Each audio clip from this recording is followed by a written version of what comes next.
in the midst of our busyness, and in many cases justifiable, busy doing things, trying to make money, trying to earn a living, trying to move forward, trying to fight for our rights. Whilst we're all about doing these things, sometimes we neglect the secret place, not knowing that that is a place of power, not knowing that that is a place of relevance, not knowing that that is a place where men carry the weight of God's glory. So this is a call, ladies and gentlemen. We must return back to our times of prayer. I think I've said it a number of times here on stage while preaching, touching various subjects. One of the blessings for most of us here who came from Christian families was the concept of morning devotions or night prayers. It was a culture that even for families who were at the average spiritually, they maintained that ritual of making contact with heaven at least once every day.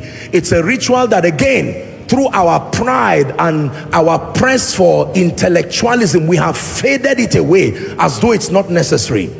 Our mothers and our fathers, our loved ones, and those who went ahead of us, they didn't read the whole Bible one day, but sometimes they read one verse, and they did it consistently for 30 years, and they could not even count how many times they had exhausted the Bible. And here we have a lot of arrogant Pentecostals and charismatics. We claim that we know God, we claim that we know a lot of things, but the discipline to stay until that glory rests on us, we are busy. You pray for 5 minutes and pick up your phone, smile at a text that was just sent to you, and before you know it, you've been standing for 1 hour responding to different things, and people will see you and think you have been praying. So they expect the result that comes from intimacy, but it is not there, because you were in the place of intimacy but you were still in the flesh. Hallelujah. I say this with all due respect, particularly for those of us who have answered the call to ministry.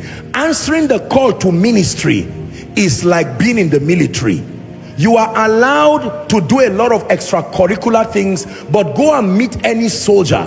He knows that if you answer the call to be part of the military, are we together? There is a consecration that that call demands. Men of God, we need to be very careful. Sometimes the press to be myself and enjoy myself, those things erode the glory of God from our lives. We want to be like every other person and yet carry the glory that only consecrated people carry.